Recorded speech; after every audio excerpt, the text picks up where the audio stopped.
Welcome back to I Remember That podcast. Today we're doing a special, I guess you could say special. Essentially, Ian is taking a break, so I've decided to try to tackle this episode on my own. Today's topic, we'll be breaking down Mortal Kombat, the game, the lore, the impact it's had on pop culture, and some stories that I had as I was growing up. I think probably one of my first favorite games ever came out in 1992, released by Midway. The name of the creator is Ed Boon, and they wanted to capitalize on the growing popularity of martial arts films and TV, and it seemed to be like an overnight success. I personally wasn't old enough to go to arcades on the daily, but I remember seeing the cabinets in the movie theaters and places like grocery stores and things like that. And it always grabbed my attention. It was one of the first games I ever remember seeing in terms of modern gaming. My uncle had a copy of the original Mortal Kombat on Sega Genesis, and I would visit my mamaw, which was his mom, while he lived at her house. And the graphics on the CRT TV were so blurry, I suppose, that I used to think that my uncle was actually Liu Kang himself because they both had black hair. And that one, I thought that that was the case for a long time. And it's kind of funny now that I know that it's not him. At least I think there was like at least six Mortal Kombat games. The first one's probably my favorite. It's the one I spent the most time on. I spent the most time learning fatalities. Still to this day have Liu Kang's memorized. I suppose you could say that he's my favorite of the original. Big Scorpion and Sub-Zero fan as well. I just always kind of gravitated towards the human side of Liu Kang, where he came from Earthrealm. He was our chosen warrior. I just kind of thought that that was cool how grounded his character was in, actually being a human.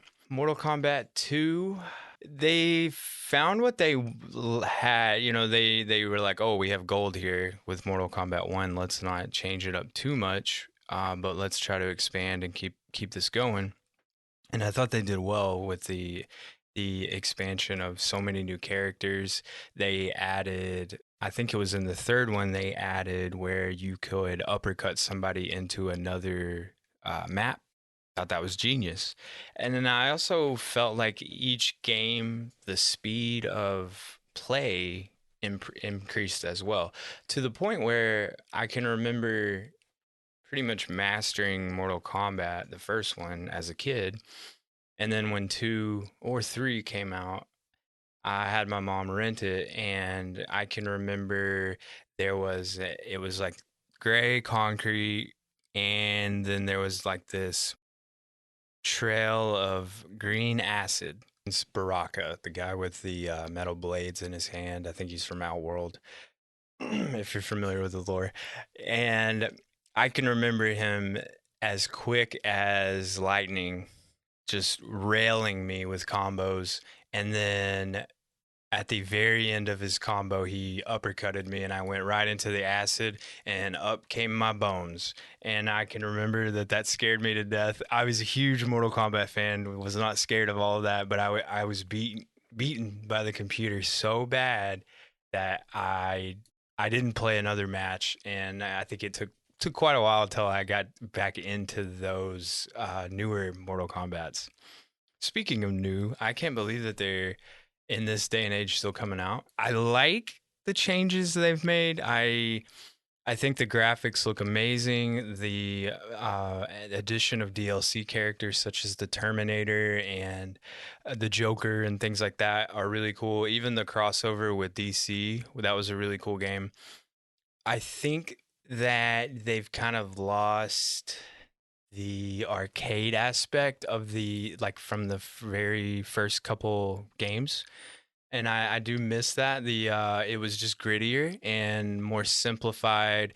The characters were smaller as well, and I think that that was a little bit better on the eyes. But I do understand why the more modern games are so close because of the fidelity, and you want to see the the bones crunching when they're getting their back broken or whatever. So I totally understand the differences. I was a huge fan of the movies. I can remember even seeing the second one in theaters. I went to the theater in Oliver Springs, if you can remember that. There was a movie theater there before Tinseltown and Oak Ridge. And I can remember being blown away. They weren't cheesy to me back then. I was just kind of like an extension of this game that I loved a lot. And it kind of gave me human faces to put to some of these characters because, before the internet, you really only had the game manual or if you had comics or the game itself, and you kind of painted your own picture.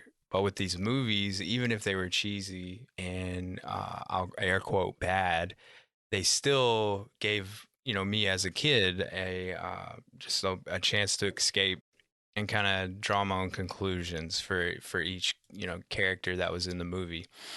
I have not seen the whole thing, but there was a Mortal Kombat movie released closer to pandemic times, and I was very excited that they rebooted the series because I think other than that, there have been some YouTube shorts and some kind of grade B stuff, which is pretty sweet if you like the lore and the comic book side of it. But for a full length movie, there hadn't been anything in a while. There's quite a bit of lore there in the games itself, so it does warrant a movie. I thought that they did fine with that. It's certainly better than kind of just there's no story. We just got to make this stuff up, and it ends up kind of being floaty and just kind of blah. And I see that it wouldn't shock me if they decided to go the Twisted Metal route and make a show. I think it would work perfectly fine, especially if you think about like in the terms of like wrestling. They have had a storyline for probably 50, 60 years now. So like maybe there's like a little mix and match there where you can make a movie, but it's episodic or something. I don't know. There's certainly enough lore there. I do want to shout out they had some unconventional non-fighting games. Mortal Kombat franchise did. The first one that I can remember was the Mortal Kombat Sub-Zero. It's not a good game. I do appreciate and applaud them trying though, because it was more set up so it was the original Mortal Kombat graphics with the mocap motion capture, but it was a side scroller. So you would go from, left to right. You would go right to continue the map. And it just wasn't set up for jumping and platforming. So apparently that's where it just got really bad. But I like that idea. I wish that that wouldn't have failed so hard so that they would have, kind of dove into it more. But the GOAT, greatest of all time side game, we'll call it, for Mortal Kombat is Shaolin Monks. Please tell me you've played Shaolin Monks.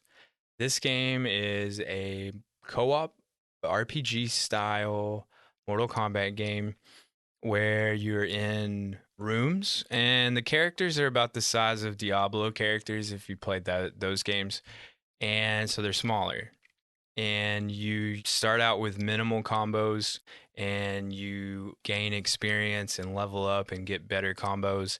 And there's a story. You have to go in and out of Outworld and to Earthrealm, and obviously you're going to fight Shao Kahn at the end. But that game was way ahead of its time. It explored the lore flawlessly. It was so much fun. I never beat it, sadly. I'll just be honest here, but I always wanted to. And if they remade that game, I would be so happy. If you've never played it, please look it up on YouTube. It's a great Mortal Kombat game. Another cool story Mortal Kombat game, I believe it was called this Mortal Kombat Deception. It came out on Xbox, and PS2. And you start out as a young kid with, I believe it's a no-name character that kind of develops lore as he goes in this game. But you are guided around in this open world of sorts by this spirit, and it kind of, he's like, this is what you have to do to get to the end of your quest. And by the end of the game, you're an old man, and you just go through these different levels, and it's open world, and you talk kind of like Skyrim, not as free. And then you'll, like, somebody will walk up to you and be like, I'm gonna beat you up, and then the cutscene will end, and then you go to the fight mode. That was another great game that I just don't see them using those mechanics as much. I'm so happy they kept the crypt. The crypt is cool because it gives you kind of like a replayability factor where you can unlock, as you play, you get points, you unlock artwork and new character skins and things like that as you go. And I always thought that that was really cool, and I think that that's in the new game as well. So I guess I we can talk about the mocap that they used because it's honestly it's fascinating. They and I don't know how much they spent, and I would love to know. I should deep dive that. But so they use motion capture to create this video game, which is where they hire actors or stunt people, and they put these little tiny dots, where they put a suit on, a bodysuit, and these little tiny dots are important points of their skeleton, we'll say, or body. And this computer digitally captures their movements. So what you're seeing on the graphics, like Mortal Kombat graphics, that's a real human being. Essentially, it's a bunch of pictures of them, like a movie, like a flip book. And to me, I don't know if there was a lot of games that had tried it before, but to me, I think that they mastered it, and it really gave the game its own unique vibe. And there's a few games, Pit Fighter. There's a few other mocap games, and to me, they're just not. They don't capture that essence as much as Mortal Kombat, and it worked really well with the Nintendo Pixel Blood because it kind of gave it a dimension or a depth. The two different graphics working together, it kind of gave it its own little 3D embellishment kind of look, and I thought it worked out really well. As somebody who, financially as an adult now, I am sitting here thinking, like, how much money did that cost in 1992 to, when you're making Mario, you're paying programmers, but when you're paying actors and you have to do the sound stage and train them and make sure they're fed and stuff, it's just like that is very it was really risky. They could have did all that and it just looked like crap. So it was really cool, and I thought that was cool that they used real martial arts moves to kind of bring these characters to life. Yeah, there's got to be a video out there of that process. It's got to be pretty impressive. Speaking of moves, another cool thing that set Mortal Kombat apart from anything else on Earth was the fatalities, brutalities, friendships. What else? I know I'm missing one. Babalities. All of those. The where it says the iconic finish him, and you get to type in that last code combo to do your special move. Is it going to be I'm gonna pull your spine out of your mouth, or, or I'm gonna blow a kiss and it's gonna make your head explode? All these crazy, goofy things. What was the original like? Did they just sit down at a table and they're like, what can we do to get kids' attention? Let's explode heads. And it worked. It really did. But it's so funny just thinking about it out of context. Like, what made you guys want to do this? Turn into a dragon and eat the other character if you press these buttons in the right order. Really special stuff. I'm pretty sure Mortal Kombat also got me into karate as a kid. I can remember the sensei going around and asking, what's your reasoning? And then a lot of kids were like, I confidence, just I want to learn how to defend myself. But when it got to me, I was like, I really just I think Kung Lao throws his hats really cool, and I would really like to get some of these moves under my belt so I can gain an understanding and get become a Mortal Kombat character. So yeah, it molded kids' minds. It was a like a perfect storm for 90s kids, because you got your late Gen Xers and your early millennials that did experience arcade culture. So they kind of got that firsthand, but then also my age and up or down, we were like the first to really well, not first, but to experience arcade games in the home. I know obviously the NES and Atari and obviously, but I mean, as far as 32-bit, like or yeah, sorry, 16-bit, excuse me, like Super Nintendo style arcade games, were being like flawlessly ported. So we got to experience not going to the arcade as much, but still having the gaming knowledge to be able to go to school the next day and talk to kids at the table. You know what I mean? So that was cool and unique. One of the cooler story modes they had was yeah, like previously talked about it, but the Marvel versus DC universe. I don't know who proposed that, but it's kind of cool to think about because in my mind, Mortal Kombat powers are different than superhero powers, and I never really had thought, which one would be better. But when they kind of multiversed their two universes and that game came out, it really gave me a bunch of questions, and so that was cool to kind of play through and say, because you could, for the first time, who would win, Superman or Scorpion? Obviously Superman, but like these what ifs could be answered for the first time. Really cool, and I wish they would do more of that. Maybe Street Fighter or even Tekken. I feel like taking it back to the original. I feel like Mortal Kombat was like one of the first, where you would play with your brother, your little brother or sister, and their controller wouldn't be plugged in, and you'd be like, yeah, yeah, yeah, you're playing, you're doing great. I feel like Mortal Kombat was an easy one for that because there was always two people on the screen, and it even sparked like arcade, or I'm sorry, tournaments. Did you ever play in a Mortal Kombat tournament? It's really, really easy to set those up at places, because I mean, even with the challenge tree, you just go up the rank and it is its own little, I mean, that's what Mortal Kombat it's a tournament. So they hit the nail on the head with that. I just now made that realization. Kind of bred to be a competitive game or sports game. And then another thing that was really cool for the time was, after every third or fourth fight, there would be a mini game called, and it was, Test Your Might, which I have to say, so to be honest, I listen to the Mortal Kombat theme song, I'll say once a week, but honestly, it's probably every day. And there's just something I find so motivating in the phrase "test your might." It's like one day I was stuck in traffic and I really thought about it, and I was just like, yeah, like your might is like how much you think you can withstand or how much you can do or handle. And it's like, test that.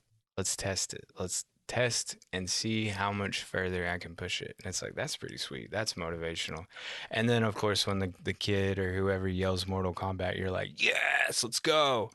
So I did want to give a good shout out to this song. But the mini games, it was kind of ahead of its time because you obviously you had to button smash really fast, and of course, if you don't know what I'm talking about where there's a meter and your character shows up and you're standing there about chest up, and there you have to fill the meter up and then hit the button right on the right time, to get enough power to break the material. So it starts out wood, stone, metal. I think it goes all the way up to diamond.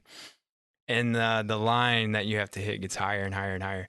And I love that as a kid, even though I think I got to diamond. I don't know if I ever got actually got it right, but I always thought that was so cool, and it just kind of broke up the monotony of you're just beating up people the same. Honestly, didn't need it, but it was smart that they included something like that in there. Especially, I mean, think about it. How much information and memory can you put on those little cartridges, back then? So it was really impressive that they could do that as well as get all the sound effects as well. And then, if you remember, there were secrets. In the original, there was a bridge level, and if you did a certain combination, or if you got a flawless victory, which means no damage, you got to meet Reptile, which is essentially was it looked like Scorpion, but he was green, could go invisible, spits acid, that's kind of stuff, and you could fight him.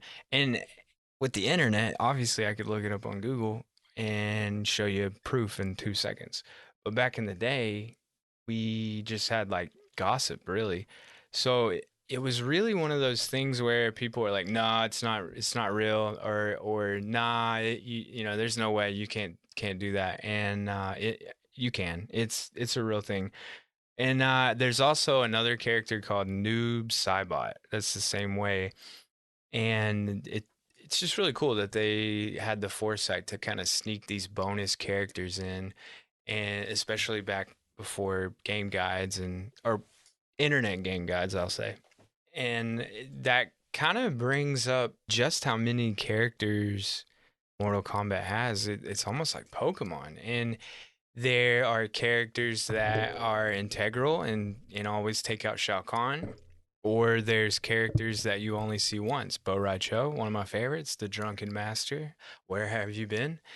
And they all kind of play their part, but it seems like they have it set up to where they can almost keep adding people as many times as they want. And the bad guys always seem to have like really good and deep connecting stories, kind of like, oh yeah, I remember, so and so, and this gets expanded, Quan Chi and things like that. So they have really good writers. It's just funny because it's kind of like the Wizard of Oz and Wicked. Like they didn't have all that backstory when they first made the movie. That's how I feel with Mortal Kombat. It's like it's just like these mocap characters on that main menu, and it's like I mean, they did have the lore because if you beat the game or the challenge tower with a character, then you get that end final screen where it says you win the tournament and this is what happens. So they did come up with lore, but I feel like they were like, guys, they want more games. We gotta really hammer and make something that makes sense. And I think they pulled it off. It's still going. I would play Mortal Kombat. I find myself playing it all the time. I even watch those movies to this day. I just think they're great. What has Mortal Kombat done for you?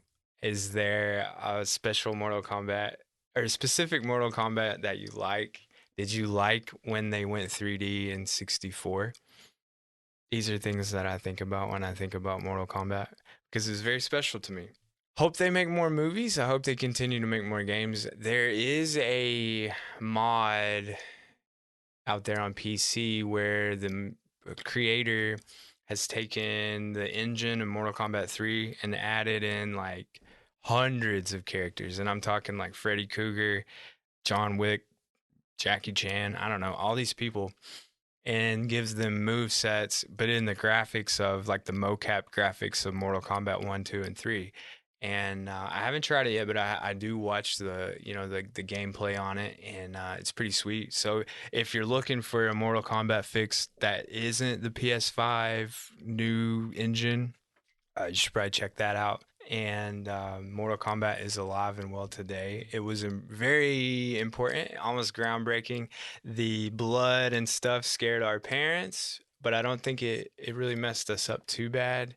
It was just an exciting, fast-paced ADHD heaven of a game that you could melt quarters into, except if you're my age where you just played it at home because that was the future.